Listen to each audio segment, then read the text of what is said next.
Please welcome Alfred founder and CEO Jordan Allen and TurnKey co-founder and president TJ Clark in conversation with Skift senior research analyst Seth Borko. All right. Welcome, everyone. Thank you. Thank you for joining us. I'm Seth Borko. I'm an analyst here at Skift. I'm excited about this panel. The topic is, can tech keep up with ever-expanding inventory needs? And I think we've got a great panel to talk about that because you two both have ever-expanding inventory needs and a great tech platform. So we have TJ Clark, co-founder and president of TurnKey Vacation Rentals.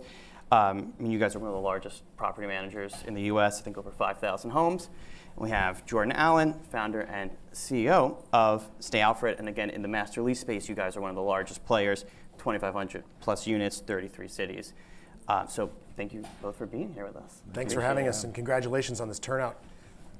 So let's get into it, and let's talk a little bit. We're going to have a broad-ranging conversation, but with tech at the core. And you guys have both made tech a centerpiece of your business models. So why did you decide to do that, and what do you think are the greatest tech challenges that you faced? So we started in 2012, and the whole tech scene wasn't really on yet. So our first tech platform was Microsoft Excel. I think we graduated to Google Calendar. Our first dynamic pricing system was called Sandy. It started in 2012. She was a $14 an hour data entry specialist. They would log on to Airbnb and just go on to 150 listings and change the rates. And after about 4 months, she's like, "This is the worst job I've ever had, and I'm going to quit." So we ended up building our own dynamic pricing system in 2013, and then sold it to RealPage, I think, in 2014.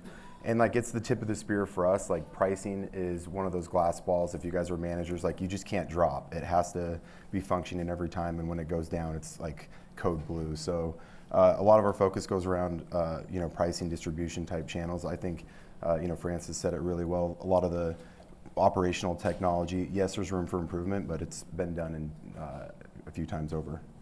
And what about in your business, TJ, and tech? What role does tech have to play? Well, we thought the opportunity for TurnKey was to enter really the traditional vacation rental market, which was highly fragmented and service levels were all over the map.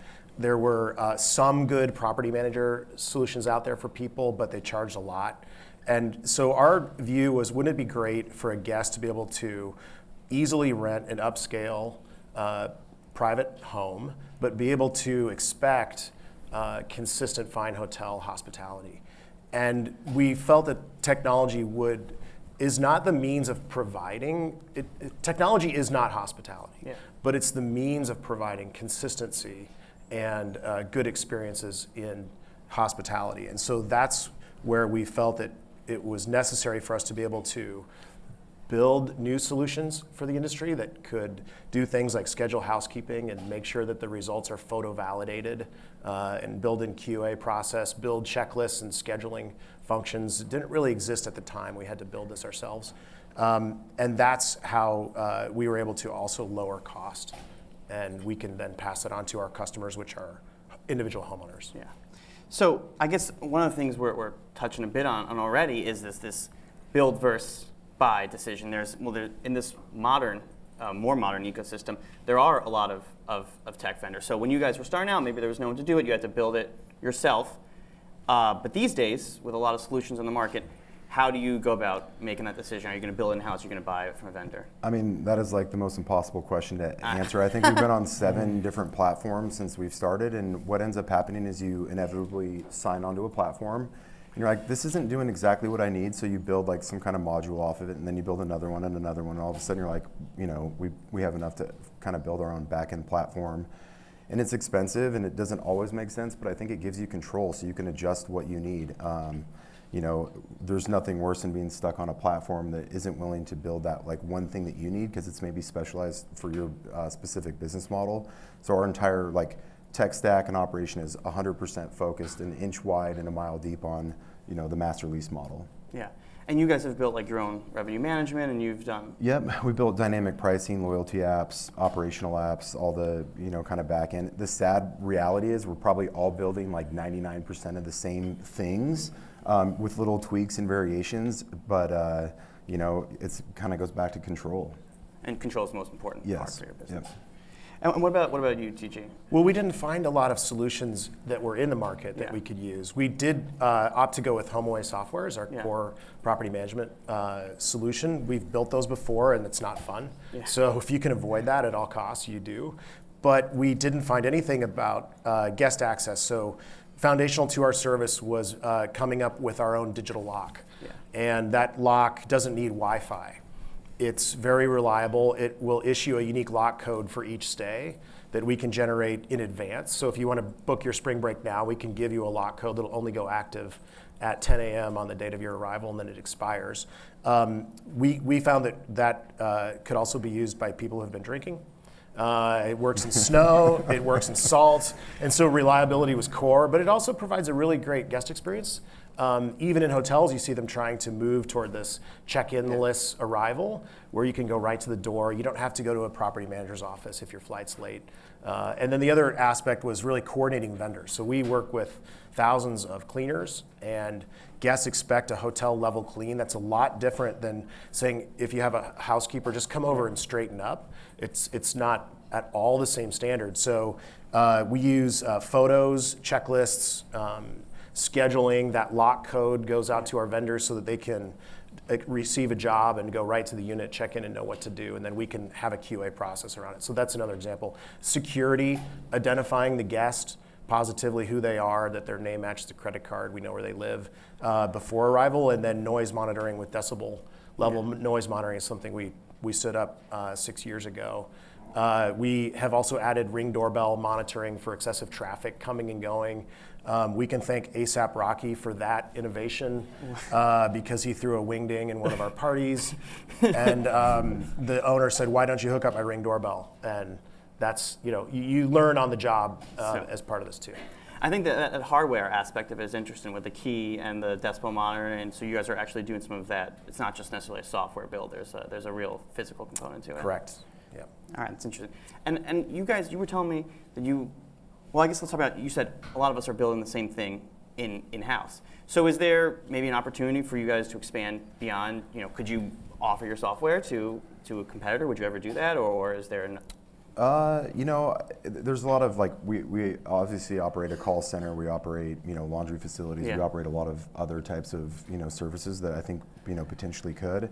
It's just we're still too early on it, and we're not really set up to offer the service and support that a tech company would be able to offer, and we don't have the enterprise sales folks going out and doing that. It's just a kind of a distraction for us, but I think, for all of us, I think the future for us and others in the master lease model is at some point we're more of a revenue share opportunity, but you have to build up the scale to be able to get to that so that you can, manage 50,000, properties at some point. Yeah.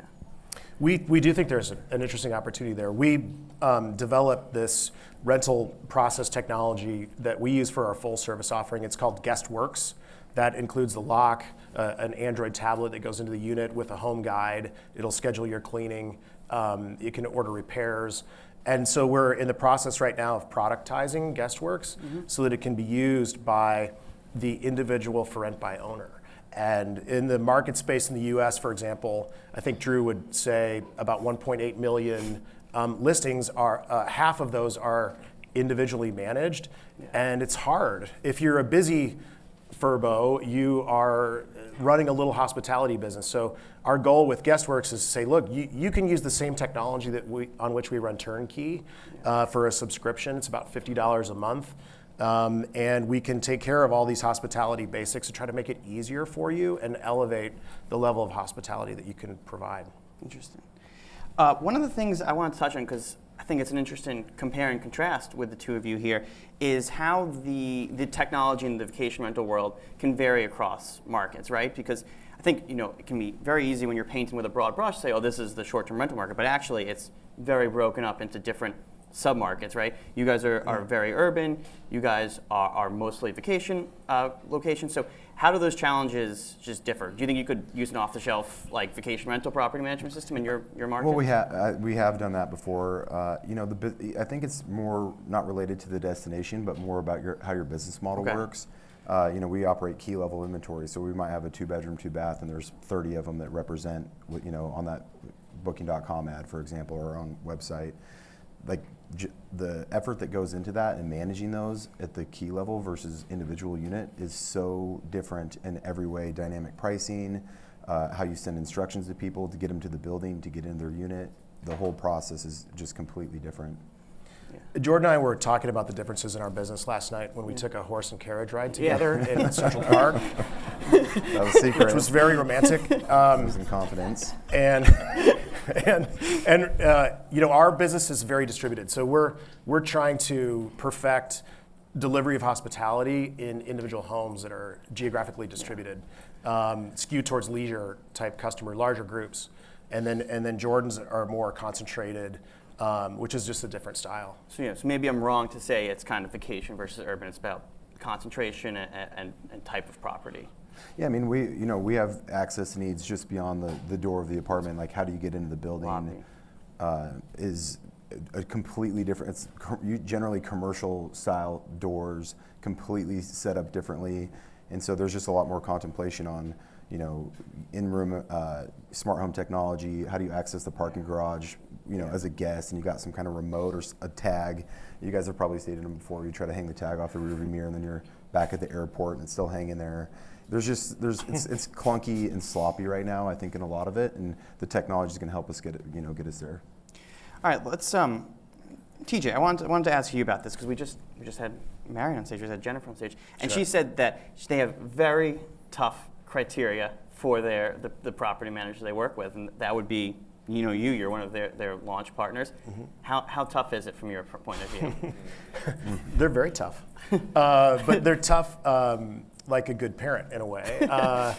And our goals are the same. Our goals, which is I think how the partnership helped evolve, was that from the outset we wanted to be able to offer this premium or luxury home and offer it with this fine hotel level experience mm-hmm. all the time. And in early discussions with HVMI team, was their market approach as well. And we were very excited about the potential to be able to partner with what's really recognized as the global hospitality leader.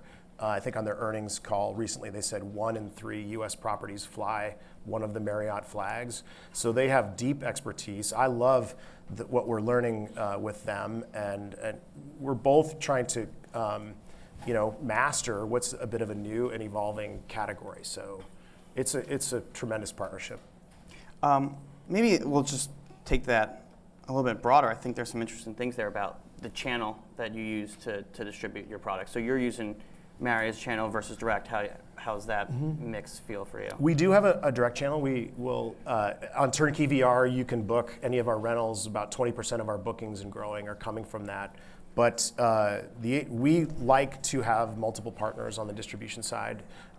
We were thrilled to be able to add Marriott. The production is great. It's early innings for them, and I think one thing we kept getting asked is, what was different? Why can Marriott come in here where there are some big established players, there's a lot of concentration in the U.S., but they're offering something that I think is really unique. Their approach was this reliability in bringing their hospitality brand to a very fragmented space where it was missing, and they bring the Bonvoy program. And the Bonvoy program is very popular, 137 million members, and they want to use rentals as part of their experience and part of that program. And so I think that's why it's working so well. What about you, Jordan? How are you for brand? Yeah, I mean, building a direct-to-consumer brand is absolutely critical for us. We're a little kind of close to 40% direct bookings, and I think the big thing is there's nothing worse than hearing that somebody stayed with you 50 times and every single time they've booked through Expedia. And you're like doing the back of the napkin math, and it's pretty expensive. But we collect more data on our guests. We find out where they're at on our website. All the search analytics tie into our dynamic pricing system. We built a shopping cart, which is kind of unique on a website, but it allows people to book multiple rooms and add them to their cart at checkout, and then in the future add additional services and tickets and tours, etc. But to be able to have control of your booking website also gives you control of your guest experience. A lot of times, people that come from vacation rental channels are like, they ask for things like, where's the ketchup in the fridge, or where's the, do you guys have bikes that I can borrow? And like, you wouldn't ask a hotel that.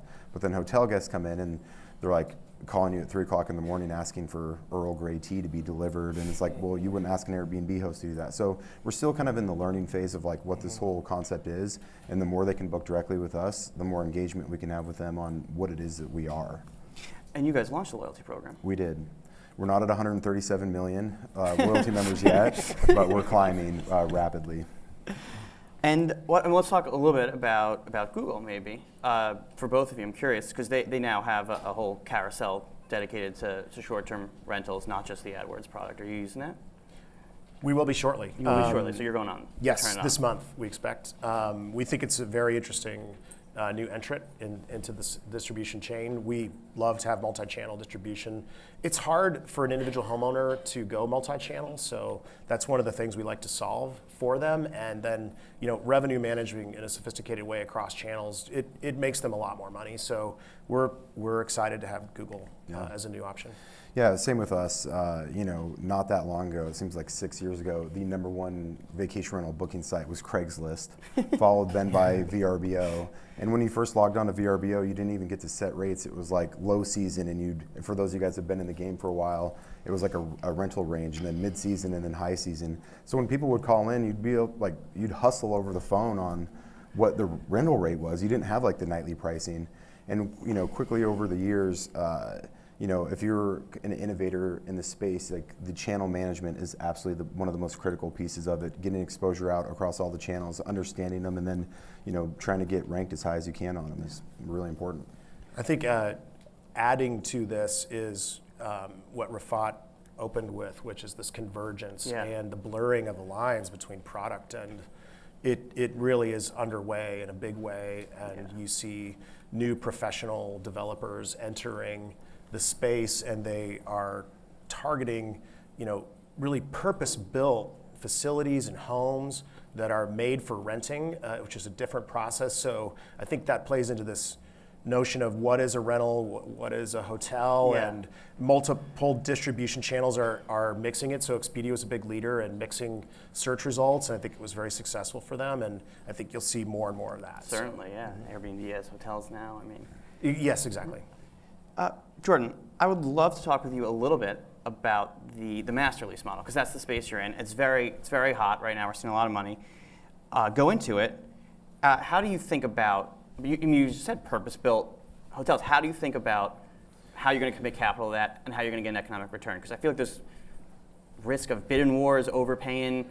You feel good about that process, and how do you stay disciplined? You have to be careful. Like, obviously, you guys have seen WeWork in the news recently, and this can run away really quickly into a bad situation. But there is a natural arbitrage between there's a market rent. The longer you stay, generally the cheaper you pay is. So if you can sign a long-term obligation and then be able to rent to people on a shorter-term basis, and that's why for us we focus on location, quality, and the rent of the property.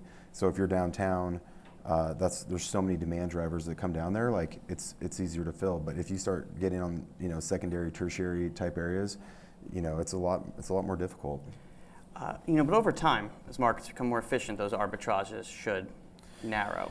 Yeah, and that's we think that in the future it'll likely turn into a revenue management or a revenue share model. The problem right now is the back end financing. If any of you guys have signed a long-term master lease deal of an entire building, trying to get financing on it can be tricky. So once those things loosen up and people understand the model, it'll get a lot easier. Okay, and I want to talk to you both about, and this will be my last question, and then I'll throw it to the audience. So we've got some questions lined up, and if you want to use the app, please submit some questions. But I want to talk to you both about reaching national scale, because I think that's the ambition for both of you. And I want to talk about what you need.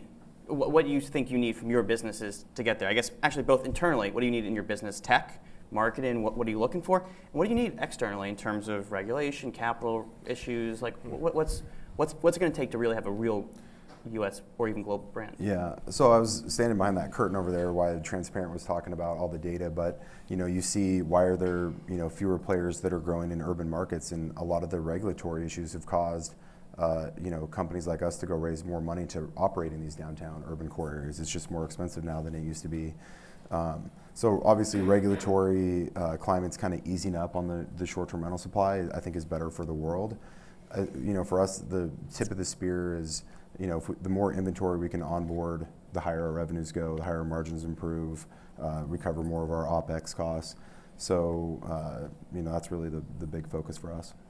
I think having a presence is critical, meaning having homes. And so we're in 80 U.S. locations now and growing, and we have 5,000 upscale properties. We're adding about 200 to 300 a month. Yeah. So if we keep adding inventory in all these great places to travel, and they like traveling the turnkey way, and they found that it was reliable, that's something we think that will help our network effect of having someone who used us on a ski location trip, leisure, use us at a beach location the next time if they want that reliability. So I think that's part of it for our thesis. I can push you guys a little bit. What do you think about regulations city by city and hotel licenses and things like that? Is that a challenge for you as you scale? Yeah, I thought it was a pretty bold comment to say that the hotel lobbies haven't been trying to fight against short-term rentals, but hey, whatever. Each market is completely different and unique, and I think you're seeing a lot of these second-tier markets kind of welcome short-term rentals to build up their economy, and they get to see the benefit of it. So that's where we've been focusing a lot of our effort on. Okay. I think that things are improving in the regulatory environment. Yeah. I think that we're seeing a return to common sense in a lot of markets, like Seattle has put in a very fair regulatory way to operate. San Antonio. Sometimes we have to be trailblazers in this regard. We had a big win in Austin last Friday with an appellate court case that we were supporting that overturned the STR regulations there. But we're supportive of permits, paying taxes, and being good neighbors, abiding by existing regulations around noise, parking, trash. Short-term rentals are not going away. It's how can they coexist in these communities. Was speaking with someone today who was talking about a city that was very pro short-term rental, and now their tax revenue for that city is more than hotels. And we think that's good. So there's actually a partnership opportunity. That's right. All right, let's throw to some audience questions. We've talked about this a bit, and talking about brand recognition. Do people actually look for it? So we've talked about the importance of brand and of networks. Maybe, if I can modify this question a little bit, the first-time shopper. You obviously want to have network effects to capture a return customer. Someone looking for the first time, how are you going to get them to go Google TurnKey or Stay Alfred or? Yeah, we have a 31% guest repeat rate, so oftentimes our first guest will come in through the door from one of the other online channels, and then after that, if they had a great experience, they'll come back, and so we're able to collect their information and continue to market to them. So that's generally how that works for us. And then we also we built out a national sales team that goes and sells to corporate clients, and that's probably one of our fastest growing areas. It's representing about 6 to 7% of our overall revenue right now. This is for TurnKey. How do you decide to represent only premium or luxury properties? Are you going to expand to others? But I think the question will also apply a little bit to Stay Alfred's business as well. So how do you think about what chain scale you want to be in? We like the premium luxury segment. Our typical customer is a homeowner who has a second home, and it's in a leisure location like a ski area. And they would say, I want to use this property for my friends and family, and when I'm not there, I'd like it to be rented, and I'd like you to take care of it and maximize my returns. So for us, we think that it's a lot more advantageous to play in the up market. That's, I think, a little bit different from Vacasa's approach. We want our guests to have a great experience. These homes are well cared for. They support larger groups, so 3-bedroom and up is really our main inventory. It helps us hold ADRs closer to $400 a night. And so people have a great experience, and we can have a sustainable business in that segment. Yeah. What about you, Jordan, in terms of scale approach? Yeah, this is kind of a tricky word to use the word luxury. Some people view that, and they show up and they got to go to a call box to a smart lock on the door. It doesn't sometimes feel like the word luxury, but we like to think of ourselves as upscale travel apartments and kind of creating a new category, because we're not really a hotel. We're not a 3-bedroom house in Vail. It's something completely different downtown. Yeah. What proprietary technology do you have? What proprietary tech are you guys most proud of having built in-house? There's a huge tech platform that we have. I think the thing that I'm excited about that we are really focusing on is the guest is at the center of our technology platform, where I think the reservation is the center of a lot of third-party software technology. So when guests call in, we get to see the full 360 view of transaction reviews they've left, their upcoming stays, past days, like the entire guest view, so that we can create a better guest experience. It was really about, I think, nailing the missing pieces of a rental process, because renting is a process, starting with the distribution, check-in, support, care of the home, and turning it around for the next guest. So we've now patented what we've built in that area, and we think it's driving great results. We're holding about a 4.7 star average on the major channels. So we think it's working and delivering the hospitality that we're proud of. Great. Well, we're all out of time. Thank you so much for joining us. Thank you to the audience for questions. And Okay. Thank you. Pleasure to have you. Thank you. Thank you. Hey, Yeah. good seeing you again. Good Yeah, seeing for you. sure.